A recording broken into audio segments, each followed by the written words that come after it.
This is the Development Locker podcast, and this is your weekly investment in your development as you continue your transition through life and academy football.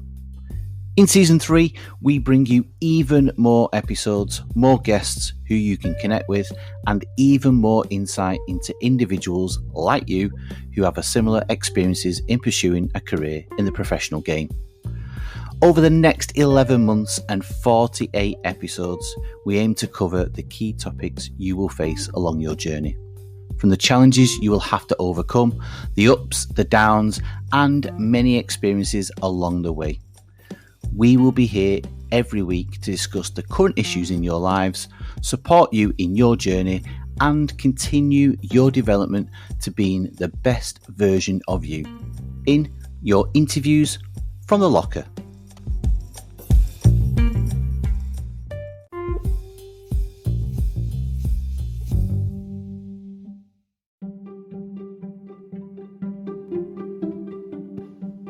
This week's guest is someone who was ahead of the curve when it came to podcasting. Ed Bowers began his podcast pre-pandemic to showcase what a career in sport really looks like, sharing the journeys of many who have gone on to achieve a career in sport, as well as providing his listeners with many take-home messages to make a career in sport a reality and not just a dream. We discussed many things, from why he set up his platform, challenges faced by those pursuing a career in sport, internships, university life, and why you should consider a career in sport after playing. So, get your pen or fingers ready to note down the high number and varied take-home messages Ed offers in this episode, as we bring you Season 3, Episode 1 of Interviews from the Locker.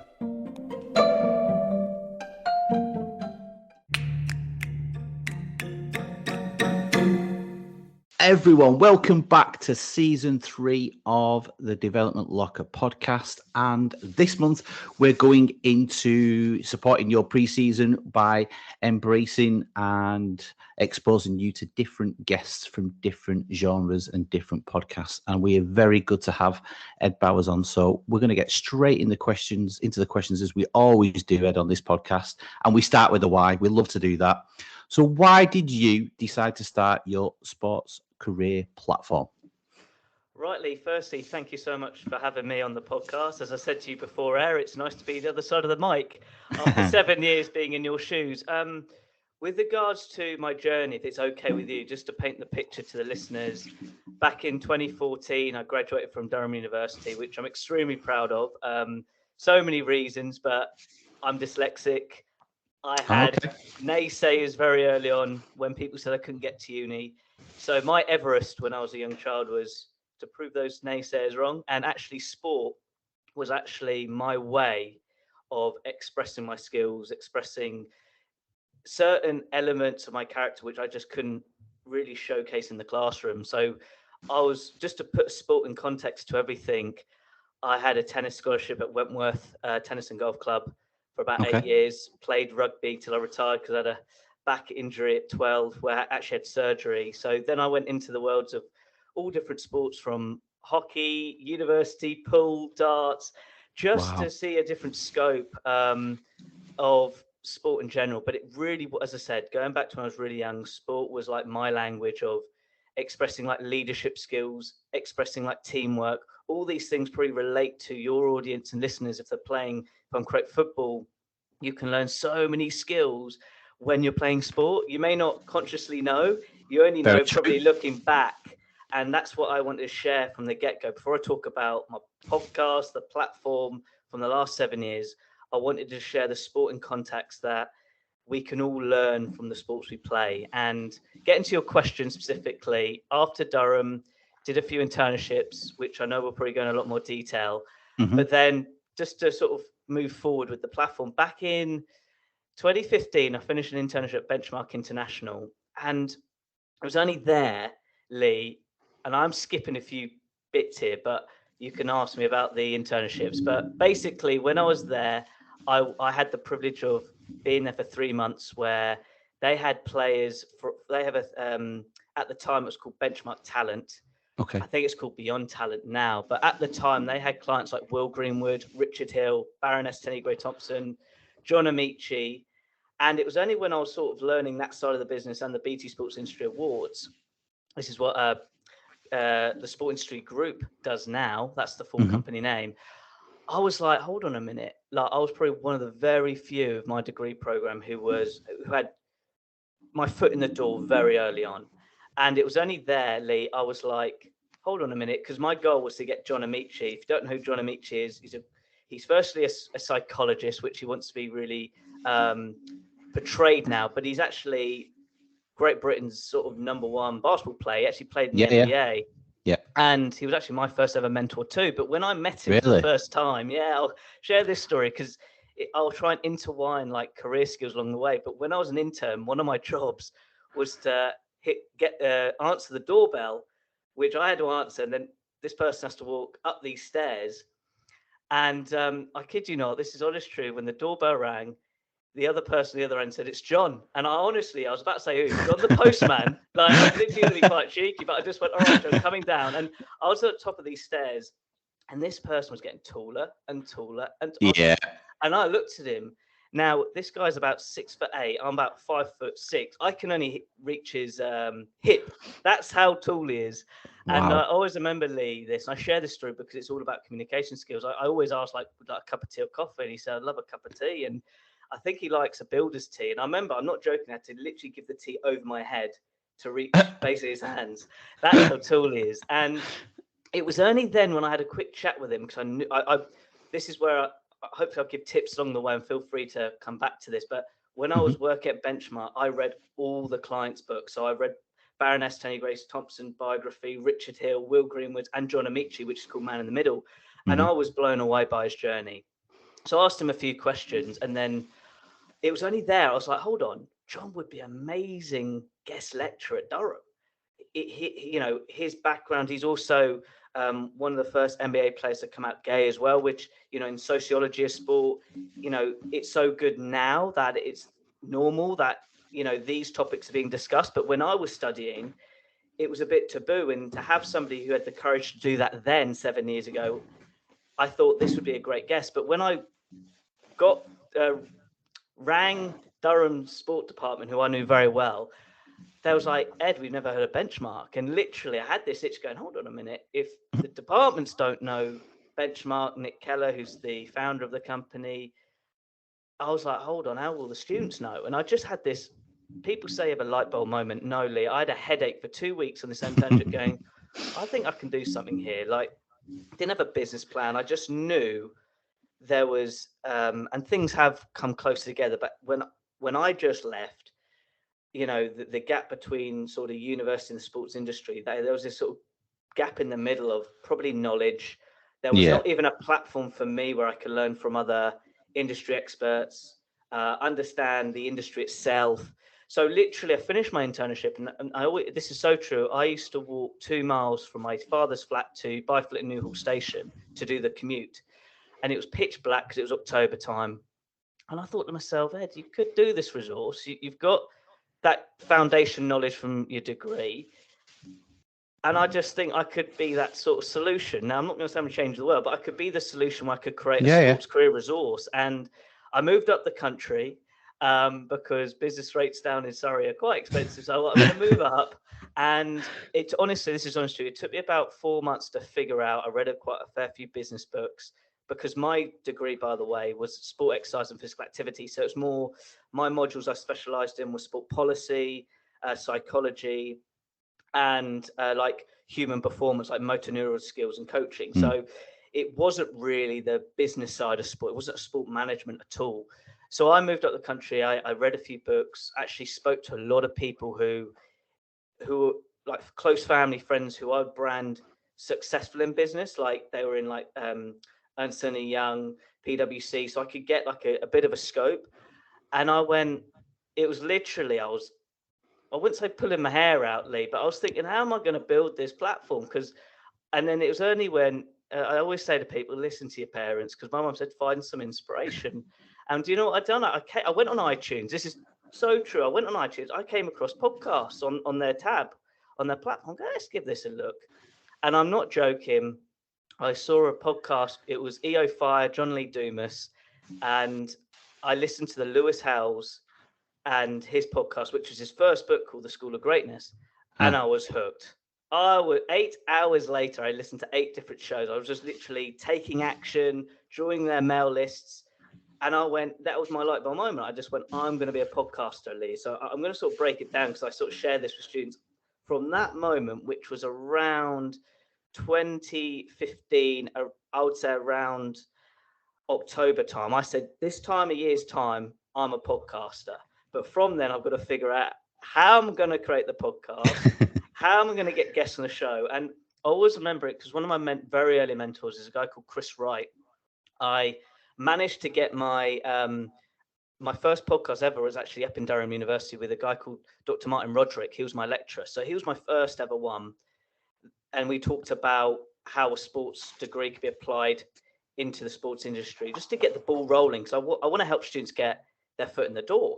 And then the second one was my old headmaster called Greg Davis, who was actually a professional rugby referee who actually was the sideline umpire for the Six Nations. These were during the days with like Johnny Wilkinson, Michael Johnson, all that era. And there's a great video clip of him trying to keep up with Jason Robinson, and he said he weren't gonna catch up. And then my third one was John Amici. He was my third ever podcast. I managed to send him an email, and that story about the cup of tea. In the email, I said to him, "Look, John, we did meet up. We had a quick chat, and when I gave you the cup of tea, it was like doing a 2-pointer." And then I read his book, and then I mentioned about his mother, who I think's got amazing courage to what she done to support his career, not just with his basketball career, but she is a doctor herself or in the medical world. And I got him on, and literally looking back, like I always say, add value than ask. So when I interviewed John, I was nervous. I can't express how nervous I was.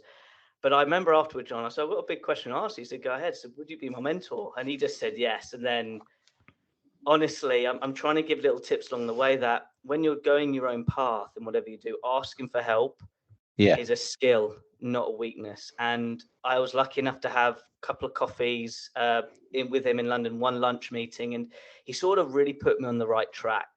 And bearing in mind, these are the days, everybody, that people didn't know what podcasts were. Like I would say the first 60 guests, I had to explain what a podcast was. And the phrase was, it's a digital online folder that goes online. It's a digital online folder that goes online. And literally from then, going back to Chris right now, I went to his house and I said, Chris, you need to listen to this podcast. And not all these 3, but I had my first 3. And he listened to John Amici. And he was blown away. He said, this is really good. And then he said, but? And I was going, well, what's the but? You've got to do this at least once a week. And I said, what? I said, so scratching my head, going, oh, flipping heck. Right. So I was literally at the stage with any podcaster, like, how am I going to get 10? How am I going to get 20? How am I going to get that sort of, the 100 always feels the big mountain. And I'll be honest with everybody, the 2016, I sort of went, I'll do one a week. No, I'll do one every 2 weeks. It wasn't consistent, but 2017, I drew the line. I went, right, Ed, every Tuesday, my podcast shows goes from January to November. Nobody wants to listen to me on Christmas Day.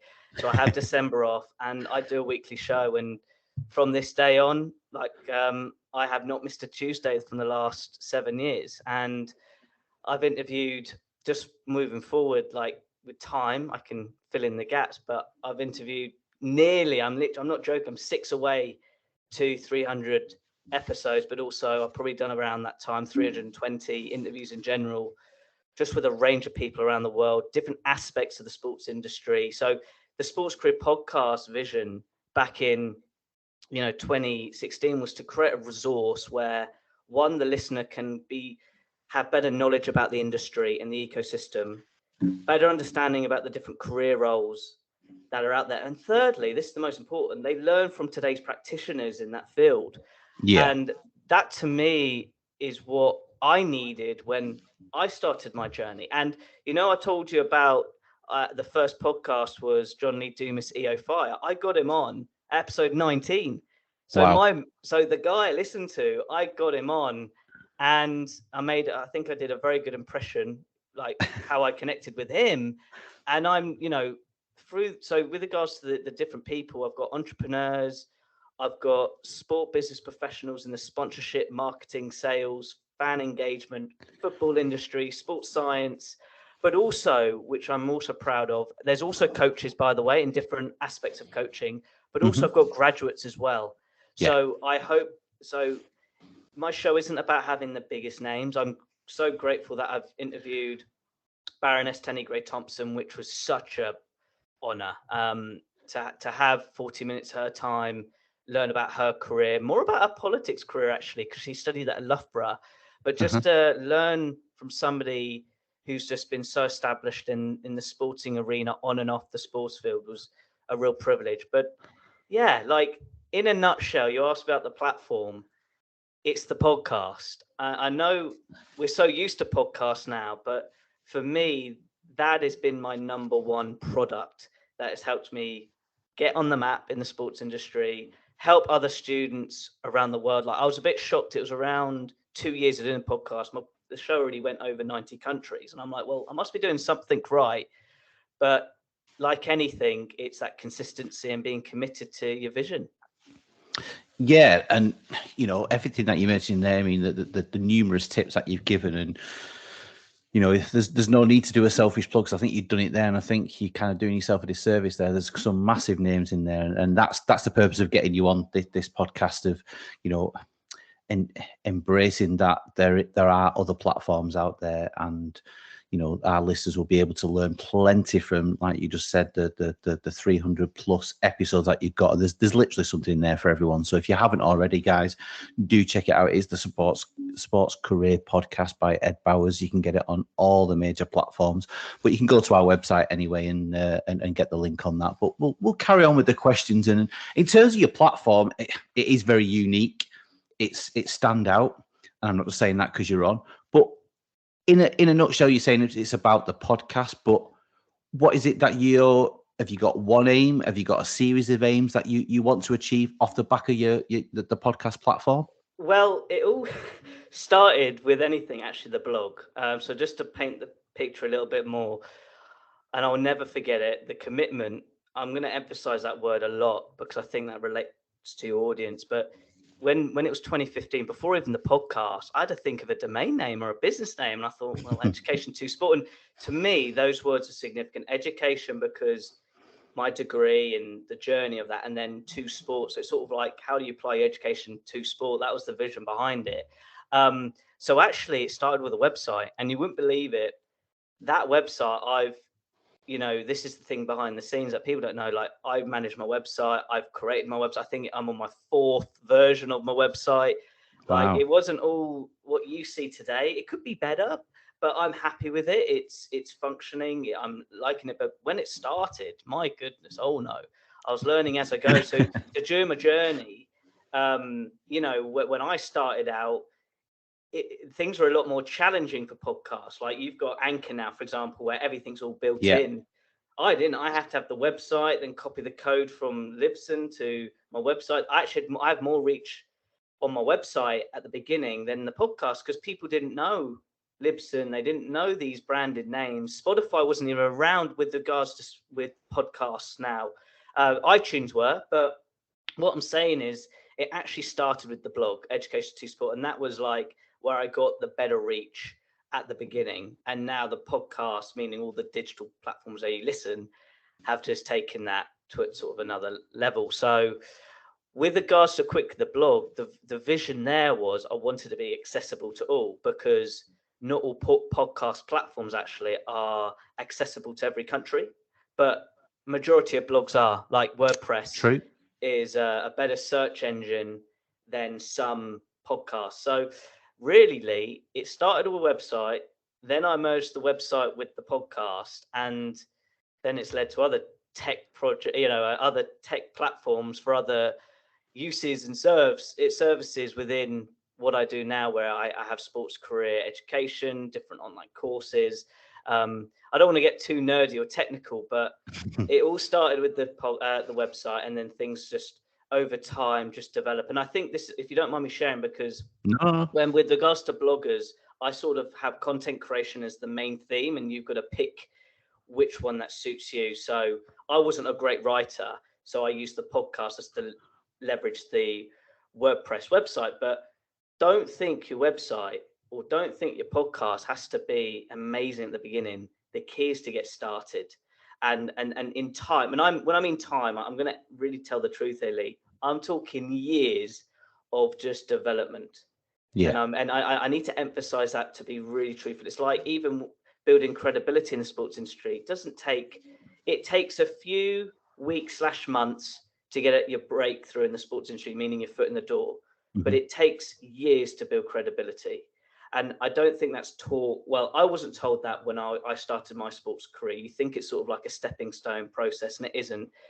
Unfortunately, you've got to let time, patience, persistence all sync together. As long as you know which direction you want to go, that's the most important thing. But you don't have to be this perfect, shiny website or podcast right from the get-go, because that's not true. When I started, if you listen to my first ever episodes, I wasn't great, but each one I get better and better, and that's how we grow. So it's been like a journey within the journey itself, not just building resource as a hobby. I've really tried now to make it into a business. Yeah, and again, you're sending out not even subliminal, very overt messages there about consistency, about determination, and communication and things of that nature. I think those are great life skills to have, but also great teaching points that you're giving in this episode. And I know for a fact from listening to not all 300 plus episodes, but a fair few of your episodes, you give every single episode as well, and it's really great to hear. And hearing back to your original answer for the first question, you mentioned about you tried your hand at every single sport pretty much going, or it sounded like it. Yeah. How has your own career journey through those? Do you feel that's complemented the platform that you've got now in terms of almost having a snapshot, an insight, a different lenses through different sports to be able to promote your platform that you're doing and to direct the guest and the aims and objectives of your podcast? Wow, I haven't been asked that question. I think it's a great question. I'll be honest, particularly tennis, because that was probably my longest serving sport. I actually lost the love of it at 22. Like, really? Yeah, it was funny. I spoke to an Olympian who's just recently been on my podcast, and he really emphasised a point on it about self-reflection, and that was sort of the key topic. I went, and he's sort of saying like to just enjoy the sport more than winning the sport, winning all the time. It was a really interesting conversation. I look back going, because when I was at Durham, I wanted to be in the performance squad, and I worked really hard, and I just lost the love. And do you know what? This is what I've done, because you're going to laugh now, but this is where we're going back in the days of my youth. When I was very young, when I was at London Irish, these are the days, Lee, you could smoke in a pub. And one of the going back some years there. I am. And I actually played in a pub where my dad went, where he literally had to have a veg box to stand on the box to, play some pool.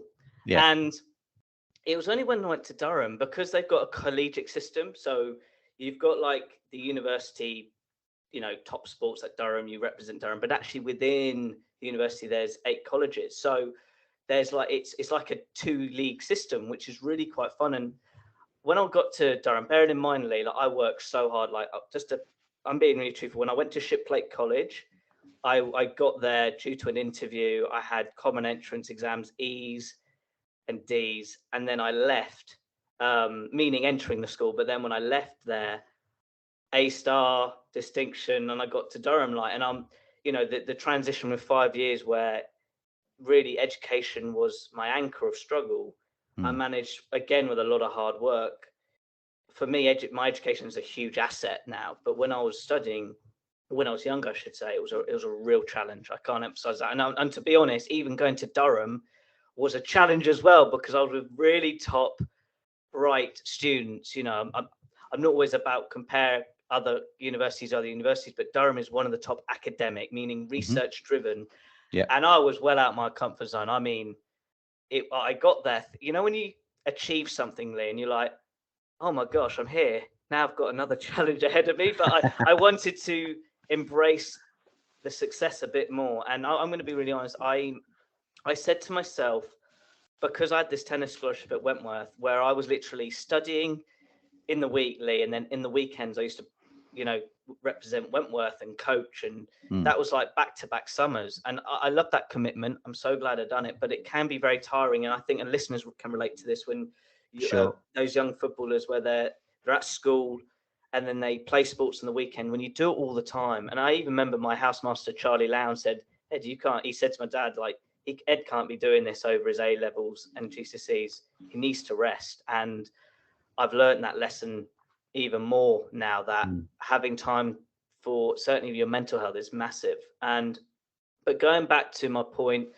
with regards to Durham, when I was playing, I joined the pool team based from my college, and I played really well. And then again, a bit of a fun story, because I want to emphasize we can learn from different sports.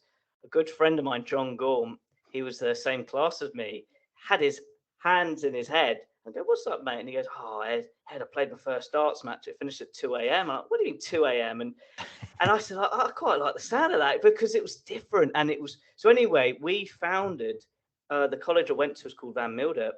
There was only 6 of these guys who just started this. And we started it in the basement. And I'm not jokingly, talk about things from a sporting context of trying different sports. We founded the club, the Van Milder Darts. And 8 years on, there's 12 teams, and now it's an adjacent. Wow. Yeah. So, and I was like the first ever president for 2 years at that college. And I look back going, sometimes sport isn't always about the W's. No, it's sometimes about trying different sports. Like, trust me, when I've hit around 16 180s in my life. Promise you, if you learn how to hit 180s, you've learned not about hitting a maximum, you've learned about being consistent without thinking, because people miss that third treble because they think about it. If you watch the pros, I was lucky enough when I was playing darts, the same era of Phil Taylor, we watched him live at Newcastle, and if you watch him, his eyes are always at his target. He never looks at his arm, wrist or shoulder. So going back to your point of variation of sport, when I did all these different sports, and a lot more team sports, because tennis is so individual. I'm a better doubles player, or I was a better doubles player. But when I was younger, it was more, I played so much singles. It was like I was beating myself up internally in the head, because I could be great in practice, but be awful when it mattered in competition. So that's why I lost the love. And that's why I went, do you know what, Ed, take it. I've still got all the rackets, still got all the gear, have a bit of an idea of what to do. But I'm trying to say, Lee, going back to trying different sports. And then I came across my podcast, Mike, going back to this point. And when I did the first 10, I would probably say when I got to episode 60, which was with Professor Frank Dick. If you don't know him, he's a very top Olympic coach. And I had him on very early on. I'm like, Ed, you've got a knack for this. And I do my running, I do fitness, but really this is my purpose. This is my reps, like an athlete. Yeah, I know people think, oh yeah, it's just a podcast, Ed. Trust me, Lee, you know how much work behind the scenes goes on a podcast. It's not just the conversation we're having now. There's so much behind the scenes, the editing, the promotion, getting the guests on. So my sport is the podcast, but the beautiful thing is I speak to people in sport from totally different perspectives and different points of view, which it's a real privilege. I'm not going to lie. Like, I look back of all the 300 and I'm going, wow, and I'm more proud, not because I've just spoken with these people. I'm actually more proud that it's out there for the world. And, I think that's what I'm so glad I went with my gut going, Ed, if you're learning how to pursue a career in sport, share the knowledge with everybody, during the process. So, yeah, I hope I've answered your question, because it was a great question, but it was hard. I wanted to give the emphasis of the different sports I played in that perspective of things. Oh, definitely. I mean, in terms of the number of sports that you've played, it's it's interesting, and that kind of leads me on to my next question, really, in terms of a lot of the lads that I'm in contact with from an academy system make it young pro. Some don't go into non-league, US scholarship and all the rest of it. But ultimately, there's very few guarantees in life. One of the guarantees is that they will have to retire from their sport at whatever level it may be for, a variety of reasons. And the platform that you've got, the podcast, the guests, the amount of guests and the varied guests that you've interviewed, in your opinion, why should our listeners even consider a career in sport upon retirement or upon leaving academy football or the professional game? Wow. I think the real question is, and when I say this name, it's not to name gloat or all. Is this another clang coming? Yeah, it's not. When I share this story, this is not about name dropping, but honestly, it hit home massively. I'm part of an event called the Athens Women's Football Summit, which is all about growing the women's game, which I got involved back in 2018. Anyway, one of the guests was Gilberto Silva, invincible player. And bearing in mind, I'm a Manchester United fan anyway, but I didn't really knew him, if you know what I mean. Even on the list, like people can listen to me going, Ed, you're Wally. How don't you know this? Anyway, I had to focus on my role. I was moderating 2 sessions, and near the last evening, Maris, the founder, Maris Cristofantos, said, Ed, Gilberto, myself, and a few other founders are going to this restaurant. Do you want to join us? And I was about packing my bags. And I thought, I've got to, now I didn't have a quick chat with him at the event, but we were sitting down at the restaurant. He was sharing his biggest learning lessons. And I shared them actually today as a reminder to myself. He sort of said the secret to his success with regards to Arsenal, bearing in mind, Lee, story very short, but his father was a sugarcane farmer. And actually, Gilberto was working in a sweet factory at the age of 18. And he got called up to Arsenal at 19. So he was doing all trials. And he saw his father at the sugarcane, where they was farming. And he just knew that's what he didn't want to do. And I'm answering your question now to those athletes. The number one thing he said during this conversation, he said, gentlemen, do you know what the secret to my success is? And we all got closer to him, like with our drinks, it was all like we wanted to hear. And he said, I knew what I wanted to do, and I know what I didn't want to do. And it sunk in. And this is 4 years on my podcast. I went, that is probably one of the best and simple advice I've heard. Because I think sometimes we overthink our decisions. We get pressured from other people. And I'm going to say, not probably pressure, but maybe it's support. But parents can show support, and sometimes parents can put pressure. Agree. Mine thankfully provided support. But there were times I wish I had that guidance, because of life does challenge you, shall we say. But I remembered that from Gilberto, and he also said another thing, actually, never forget to where you come from. And the third thing was always be curious with your education. And that third one, the first one probably hit home the biggest message. But the third one is what I'm practicing now every day, that having curiosity in what you want to do next with your interests is vital. So I said to you already in the conversation, darts, pool. I had interest with them, or certainly pool, for years, but I just never had the courage to play for a team because I was worried I was going to be judged in playing that sport. But I tell you what, if you can learn pool in a tactical sense, it's a bit like snooker to a point. When you watch the professional standard, it's not just pot and balls. But Going back to Gilberto's, that advice, bearing in mind, I say that example, not to name drop, but because he's an ex-professional footballer himself, that was the attitude he had when he left Arsenal, because he ended up playing in Greece, which he knew was nowhere near the standard of Arsenal, but he was thinking about his education. He's got now FIFA qualification. He's got businesses in Brazil in the hotel industry. Like, he's a very switched on business professional. People don't know this, but he really is. And I think the key thing, I'm not going to give advice to the listeners. I'm just sort of going to suggest certain topics that they should think about when they're on their own with a journal, with a pen and paper, about what they want to do next. I think the first step is knowing what you want to do, finding an interest, and then committing to it. Because that advice I've given is exactly what I've done on my podcast. because I didn't have all the answers starting out. I discovered them along the way, but it starts with an interest. It's like they had your audience have got an interest in football, playing football, but because that's taking up their youth, and unfortunately, there's always reality hits in, meaning they don't hit that level, but doesn't mean there's no careers after football. There really is, but don't think it's the only model of coaching. You know, the football industry is so broad now, and I would certainly say, without a doubt, with a digital standpoint on it, I'm gonna have to be really honest. The digitalization of sport has opened up the job market.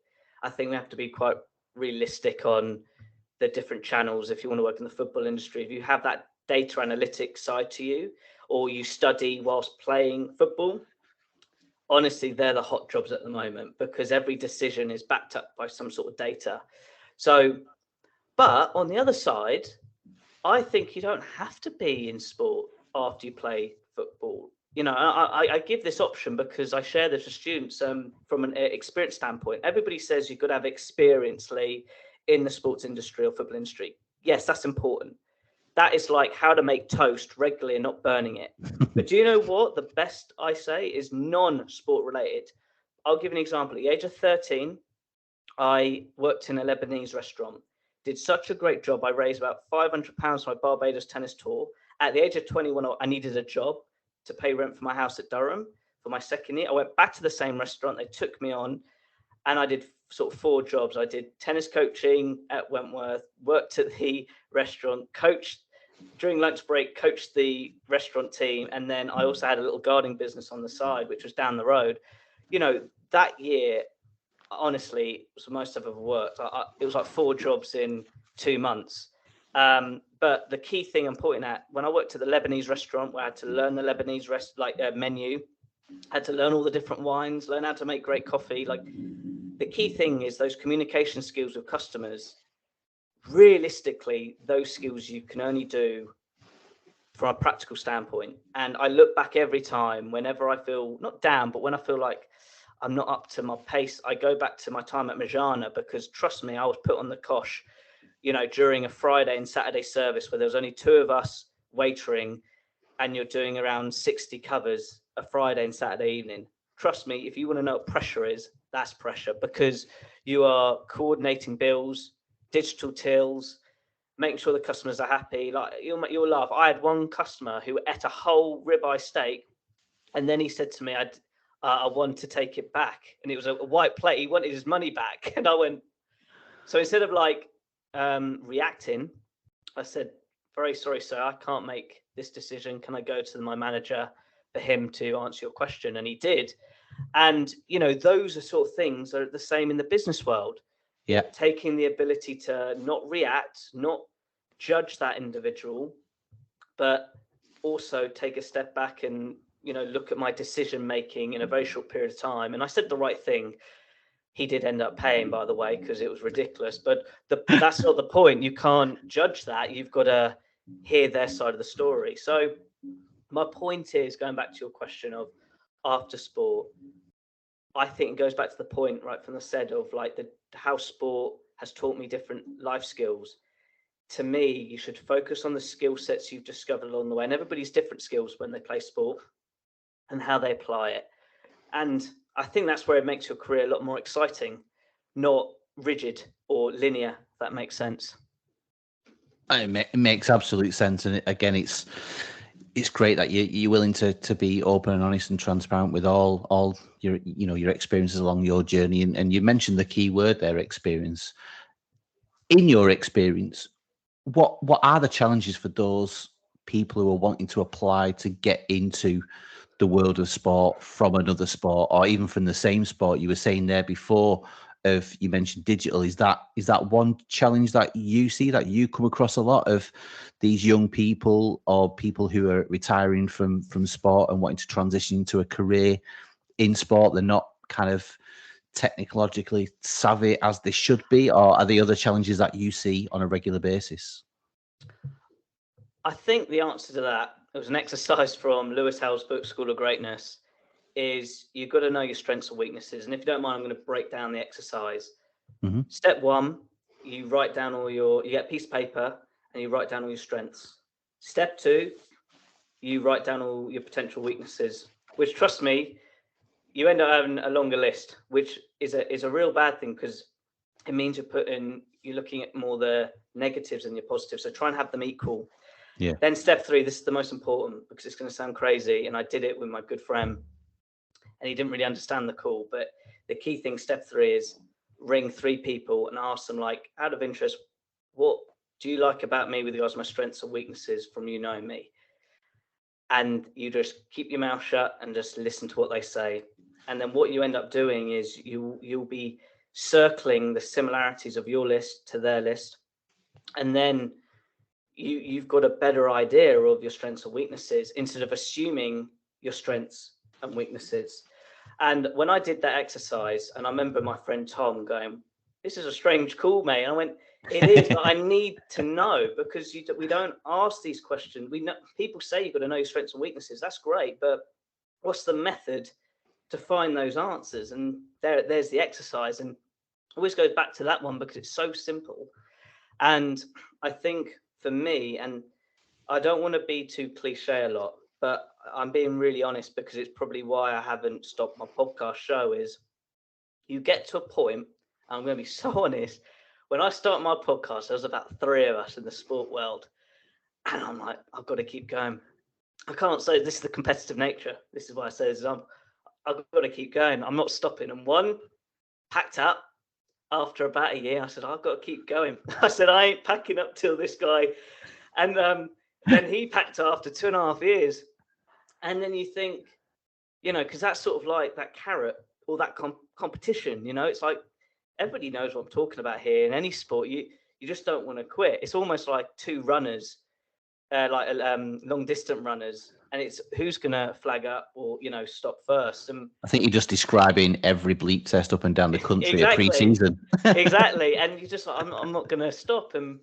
But you get to a point, Lee, trust me, between that, I've done collaborations, I've done client work, I've done guest lectures, all these different tasks or experiences in between. By the way, I don't just sit at home and rock the mic. I wish that was, but unfortunately it doesn't work like that. But I've built a ton of skills along the way. But the factor is, the point I'm saying is, I've come to a point, Lee, that I've learned, and I think you've only learned this through, again, that word experience, but you've got to really experience what I'm trying to say here, is you end up, the only competition is you. And recently I've been reading so many sport related books, and it's so true. But when you read something over and over again from these top athletes, and you go, well, I'm not doing that sport. I'm not a Michael Phelps. I'm not a Serena Williams, but really, like my podcast, I'm at the stage where I'm my own competition. So going back to the listeners of working the sports industry,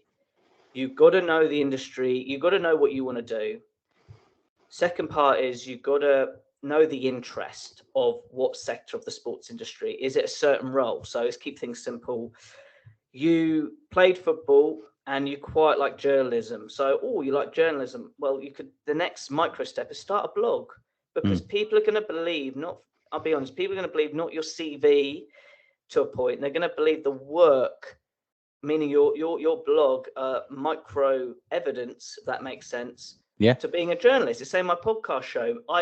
The podcast show is my portfolio of proof of what I've done in the industry. Without that, the credibility, as I said, that credibility is gone. I'd say my network's probably a second part, but that's something grown along the way. But to keep things simple to that example, so let's say I want to be a football journalist, and then you go, okay, that's so broad. Okay, you're going to say to me, I want to be in the Premier League. Okay, think about the competition. I would say, why don't you start at like second division? I'm going to be the number 1 writer in the second division. You've given yourself a bit of a micro niche. Mm-hmm. And that means you're the go-to person for that type of content. And already you're building a good portfolio.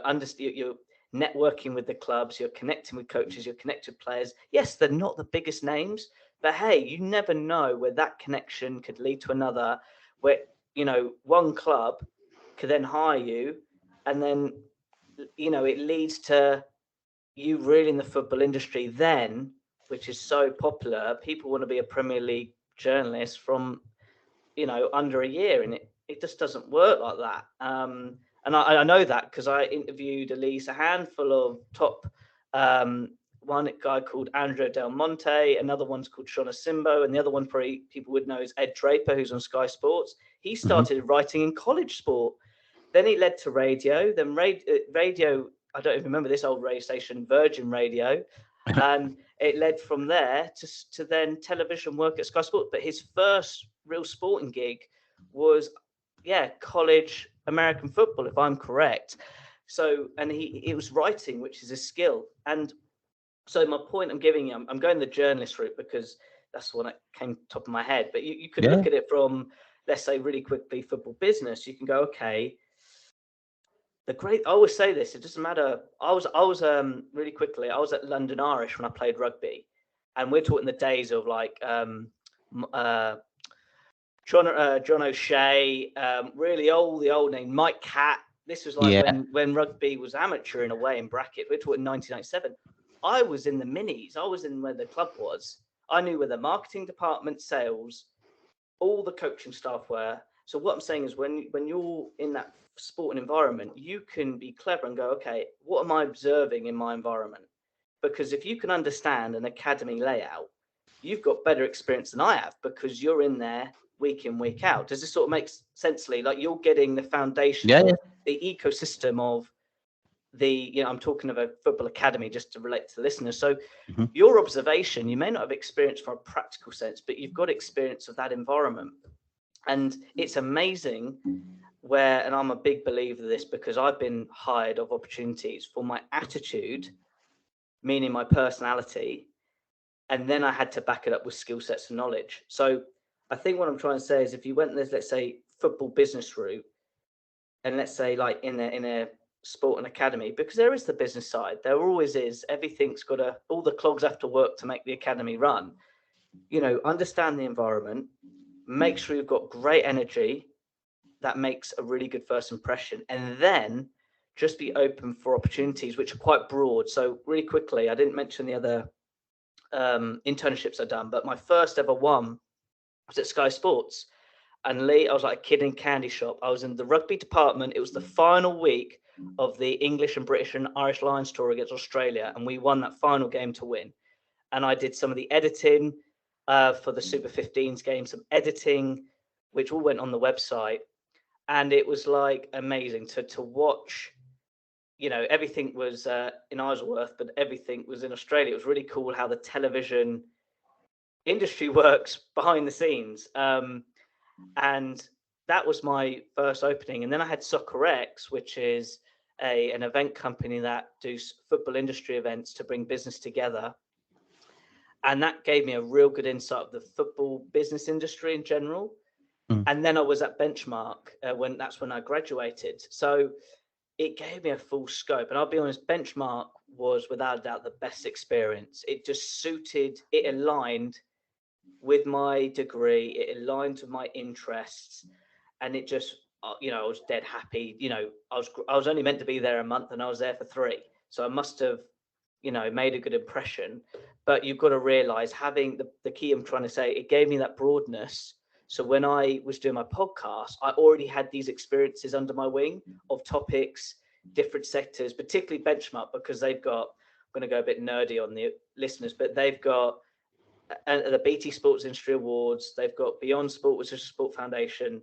Yeah. I think Beyond Talent, which is the talent aid, it gave me a real understanding of like the business of sport off the sports field, if that makes sense. So yeah, like to me, going back to that example, if you want to work in, let's say, sport industry business or football industry business, I'm just a firm believer of getting at least a period of time just to experience different departments to see where you fit with your personality, knowledge and skill sets. Because I'll be honest, I was put in the deep end at SoccerX in the sales department. My goodness, did I learn a lot.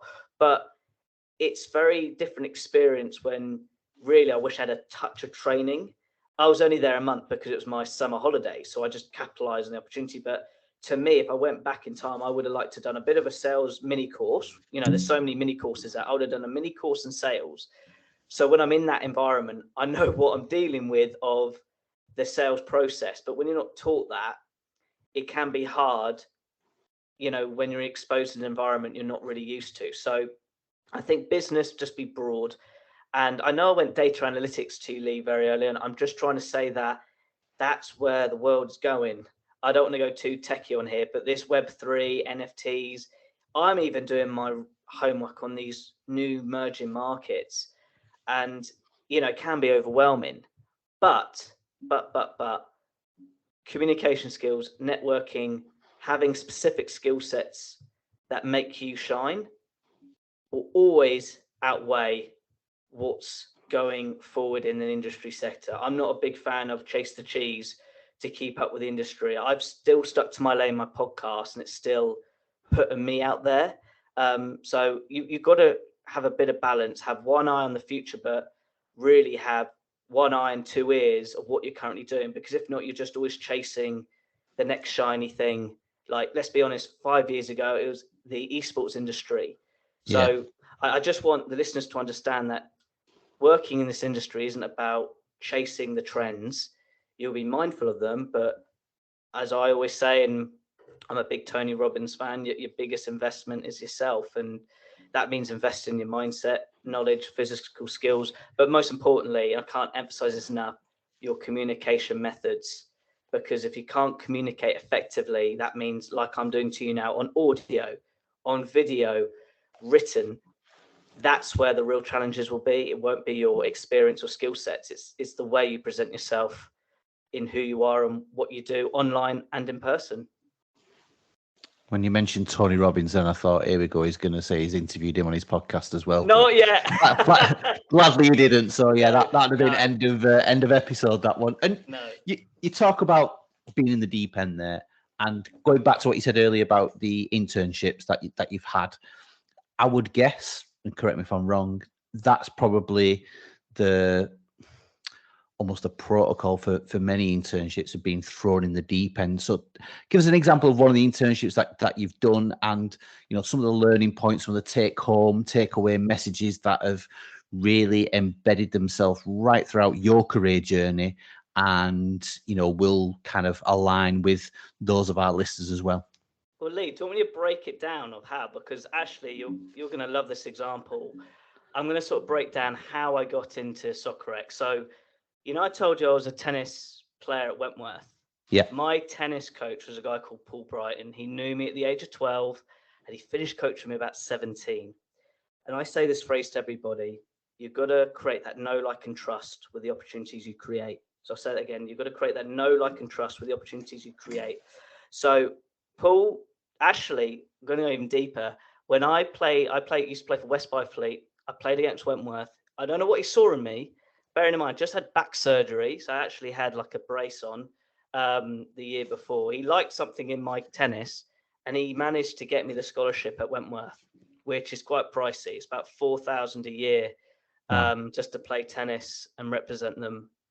And I had everything. It was free. I just represented them, and he liked what I saw. So I actually represented the club till I was 22, but he fortunately moved on. He ended up working at Octagon and then at Soccerex. So at the age of 17, for me, he helped me so much. He helped me lose weight. He helped me get confidence, because my back surgery, I couldn't play for 2 years. He really, behind the scenes, he did a heck of a lot. And it's probably, I'm relating to this, imagine the listeners have a connection with their coaches who've helped them, not just as an athlete, but just actually as a human being.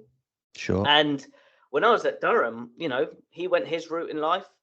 I went my route. I had to realize tennis wasn't going to open up more doors. It was going to be education. So literally, I rang Paul at Soccerex, had his number on the website. I went, Paul, Ed Bowers here. And he goes, Ed, how are you doing? I said, Paul, I'm going to be quite to the point. I'm looking for some work experience. I'm at Durham University studying sport, and I really just want some work experience. And he goes, Ed, don't need to ask me. It will be done. And, we'll make it happen. And I literally had a month there. Now, believe me, if you look at Soccerex, they are quite an established company. Yeah. But that being said, Lee, this is what I didn't know. When I walked in, bear in mind the week before I was at Sky, Sports. I walked in the sales department, and I'm not joking, Paul. There, in a sales department, there's always like a whiteboard and everybody's name, and it sort of shows the commissions. And this is dead true when I say is when I walked into that room, Paul Brighton was right at the top with over £1 million in sales with their event in Rio. You're telling me, well, what's the first question that people ask? Oh, how do you get here? And you have to go, Paul Brighton was my coach. And I blanked him. Well, not on purposely, but I felt like, oh my gosh, like how am I gonna? Because people make judgments, assumptions, but he was great. Paul got me, and sort of goes how things are going, and I'm so grateful for that, because this is the key bit. Behind me was a guy called Ollie, and my role, Lee, was to just research. This is where my skill sets at Durham helped him, because my research methods. My goal was to find potential leads that could lead to potential partners for the events, and we're talking like the sort of sponsorship packages. We're also looking, they have a convention, so we're looking at companies who would showcase their products. So this guy, Ollie, we had a great connection. I just filter in these leads, and he goes, Ed, keep doing this, mate. I went, yeah, sure. So I finding them, and he was ringing them. It was a bit of a good tag team combo. And that to me was the skill I learned the most, is if you can connect to somebody in an office environment and it's like a win-win, you just don't know where it's going to leave. And literally, this is so true. So Paul nicely gave me the chance. I had to prove myself in quite a hard environment because of that. But then when I left Durham, I was like, I didn't want to go back to Soccer X. It wasn't my, I wasn't interested. It was a great company, but it wasn't my vibe. But then I looked, Ollie moved to Benchmark. What did I do? Connected with, sent him a message on LinkedIn, and he said, Ed, what are you going to do for me? That was the number one question he said on this phone call. Bearing in mind, this is honest true. About 3 weeks beforehand, I had an interview in Leeds, out of all the places. Leeds, I'll never forget it, with this recruitment company. And honestly, the interview went under 5 minutes. And really? I went, oh my gosh, you scratch it. But that was either the best interview in the world or the worst, no in between. It was the worst. When somebody shuts their book, they shut the book. And you went, and I was sitting out, I was outside Leeds station going, Ed, what am I doing here? Like, why am I in Leeds? But this is so true what I'm going to say. When I rang Ollie, the conversation was under 3 minutes. And it's because of that question. He says, what are you going to do for me? I said, Ollie, I will do exactly the same at Soccer X, but I'll give you more leads.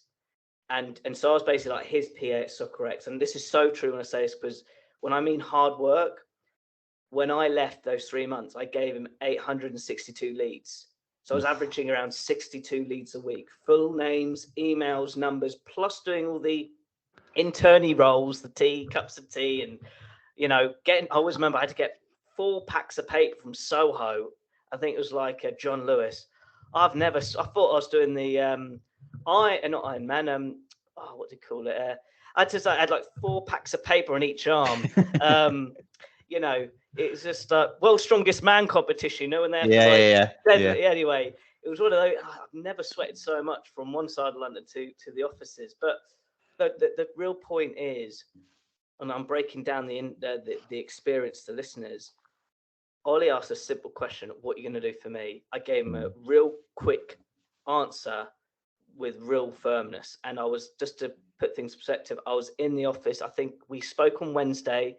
I was in the office at Benchmark on Friday. I started on Monday. And that's because of that know, like, and trust at Soccer X. So a lot of people think one phone call could get them the opportunity, but really you've got to have a bit of time to build that know, like, and trust. That means it could be a conversation. It could be connected with somebody on LinkedIn for 6 to 2 years. My first client was Alistair McCaw. He was on my show back in 2018. I don't know if you've heard of his book called Champion Minded. It's a really good book. Yes. Well, I had him on my show, and during COVID, we ended up collaborating and doing projects together. And that was over a 2-year period of that know, like, and trust. So I don't say this phrase to be cliche or cheesy. I hope I've broken it down. Like, when you have that know, like, and trust with an individual, give it time and opportunities will create themselves when there's alignment. So that alignment with Ollie and myself was he needed a lot of leads for the next, I think it was BT Sports Industry Awards. That's what I did, plus the other jobs in between during that internship. I mean, I'm glad you managed to shoehorn some of what are the basic standard protocols. I still like to think in today's internships of brew making, going getting paper, licking stamps, or if you still lick stamps these days. But yeah, that type of thing. Answer the doorbell. Yeah, it wasn't sounding much like an internship to me until you mentioned those things. I think, now I recognise it. So it's good to know that those things still exist. And in terms of kind of your journey then, and what our listeners can learn from your journey that you've had, you mentioned that you graduated from university. Now there's still a lot of barriers to break in academy football, and I get education is not for everyone, but I think a lot of players, not all, will discount university and the student loan, the debt, the kind of academic closed shop type vibe that some, not all universities give off. What do you feel from your personal experience, your journey through university, graduation? Has it truly benefited your career pathway, or do you feel that actually the school of life, the internships, the connections, all those experiential things that you've gone through, aside from university, do you think you still would have got to where you are now? Honestly, no, but that's not because of the degree aspect of it. That's due to the experience at Durham University. Right. Firstly, let's reel the wheel a bit more. When I was at Shiplake College, we're going back 2011. So that's when I started at Durham. There weren't the choices of what they are now. No. When I left secondary school, the things like online courses, digital platforms where I can learn from these great people who have their own platform, they weren't there. So I have to emphasize that enough. Today, it is 10 years on, there is more choices.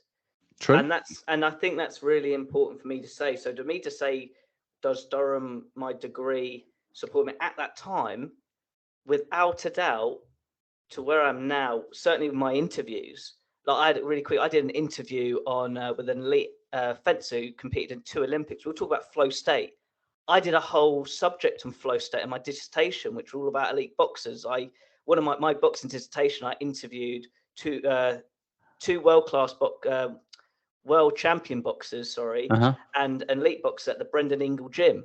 Brendan Ingle Gym, that's when... not a bad one.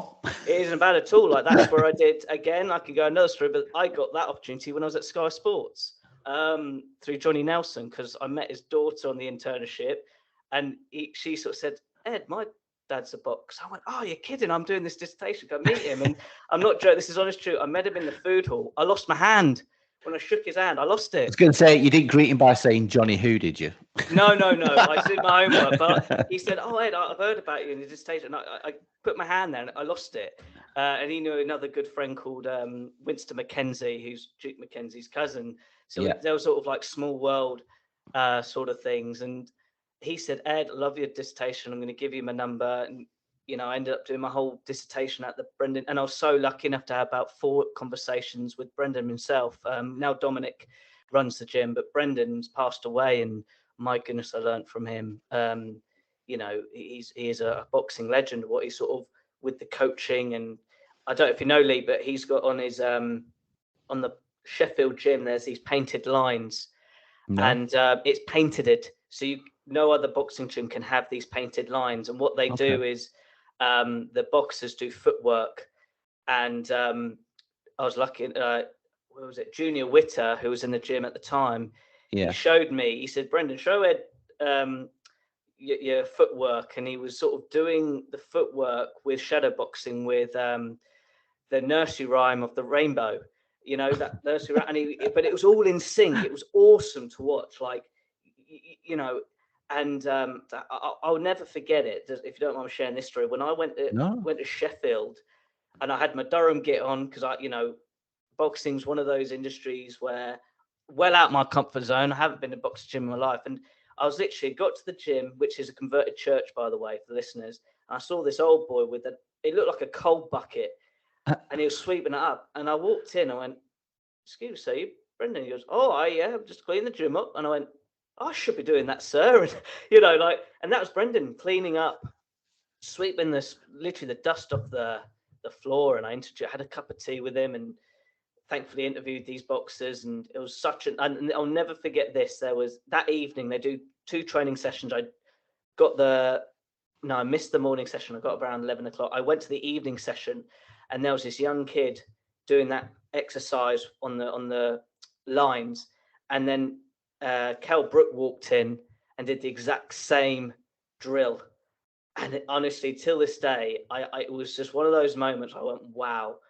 And I said to myself, because it was near that era when I was there, you'll never see Wayne Rooney do the same drill in football in that environment, you know, like in the football world. But that's the best way I can explain it. And wow, it was a real good experience doing that dissertation. It got really out of my comfort zone. And this is going to sound crazy, but I'm being, again, so true here. The reason why I did a boxing dissertation, you know, I told you I worked in that Lebanese restaurant. That was the same year of 2012.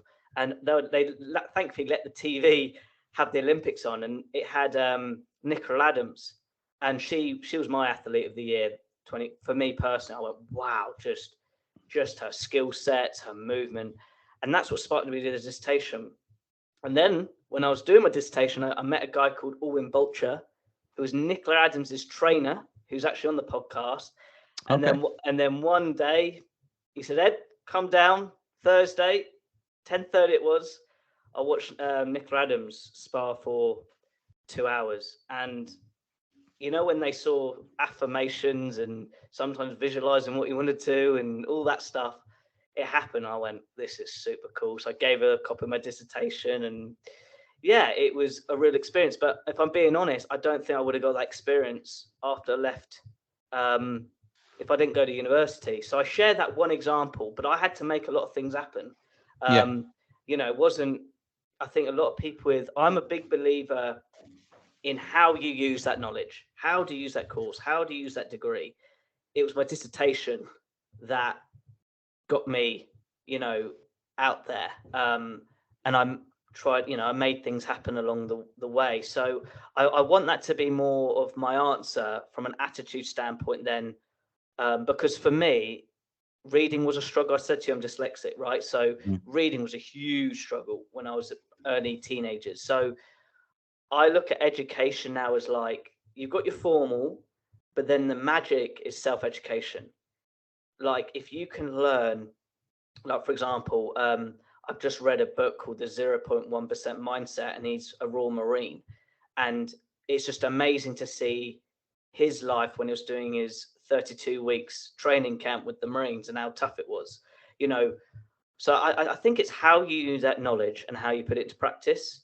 That's how I look at education now. I wish I had that advice when I was 18 because the options weren't there. It was, as I said, everything was a bit of a stepping stone. And I'll go through it. Go to school, do your A levels, get the degree, get the job, get your mortgage. And unfortunately, the world now is a bit of a juggling act. It is, but you've got to know your GPS. You've got to know the direction you want to go. Trust me here, Lee, with what I'm saying on this podcast, don't think I had all the answers. Absolutely not. I said, this has been a 7-year journey. I've got a 7-year gig in this industry, and there's been a lot of mistakes, a lot of probably more self-doubt along the way. But I know, I'll be honest, every time I post a podcast, every time I post on LinkedIn, so I know you see my content there, it means I'm showing up. And I think that's another thing with education is whatever you choose, if it's degree, courses, or practical experience, if it's like an apprenticeship, showing up's the key, but being consistent at it. Even if you don't know what you're doing, it's that showing up part, and then eventually things will start to happen.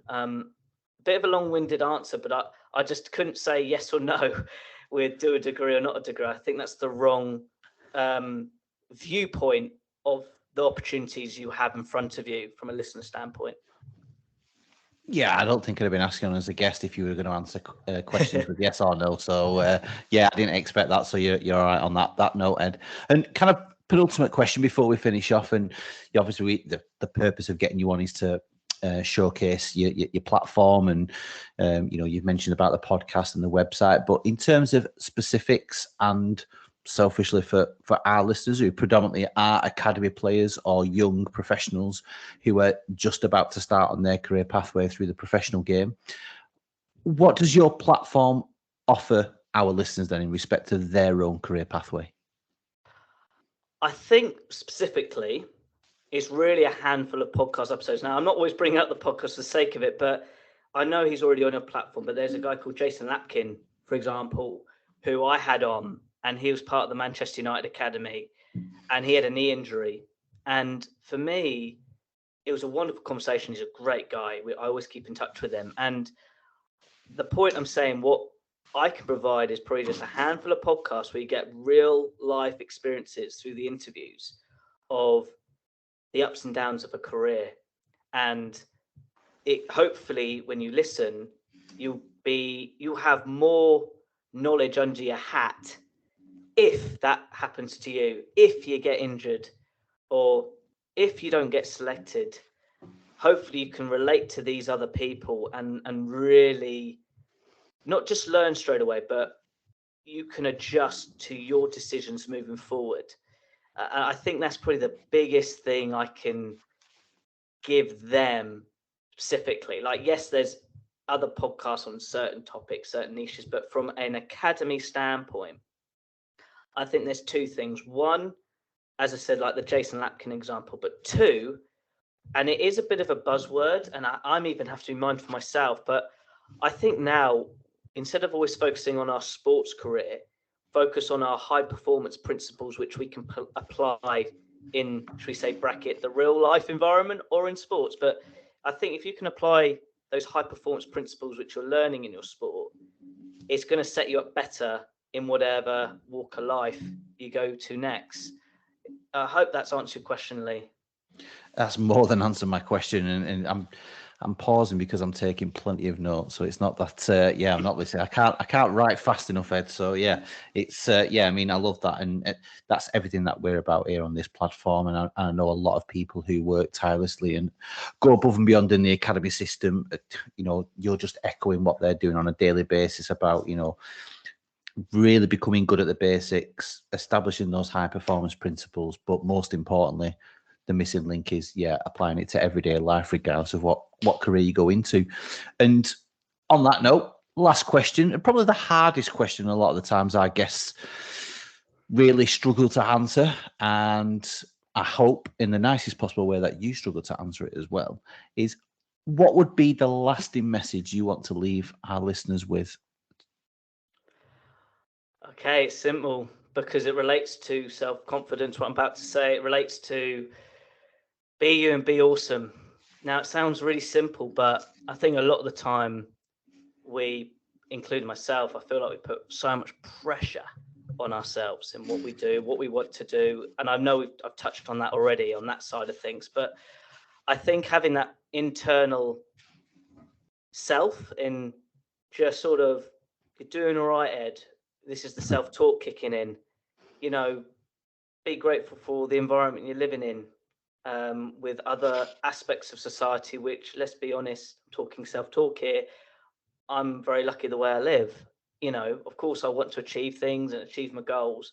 But the lasting message is that be you and be awesome, because that, for me, it's encouragement for after you listen to this, whatever choice, whatever thing you've taken, hopefully a few things what I've said, at the end of the day, you're being you and you're being awesome in what you want to do and the road you want to take with regards to your athletic or football career journey.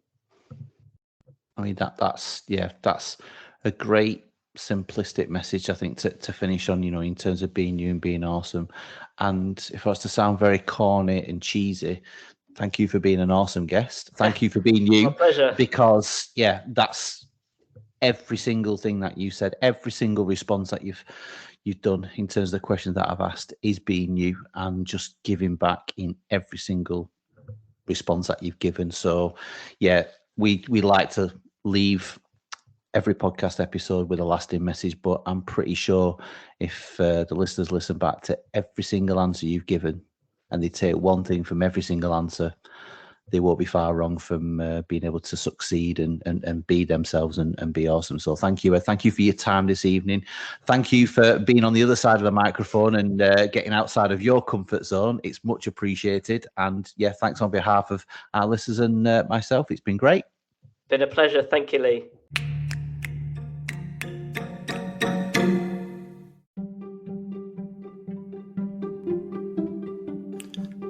What did I tell you? How many take-home messages did Ed give you? And there are many, many more where those came from. Be sure to check out his podcast on all major streaming services. Search the Sports Career Podcast, where you will find nearly 300 episodes of guests from every possible career, both in and out of sport, with plenty of advice and guidance to provide you for free. Next week, we bring you another guest and another alternative podcast to support your continued development. Be sure to follow our social media platforms to find out more, and we look forward to you joining us next Monday at 9 o'clock when we bring you another interview from the locker.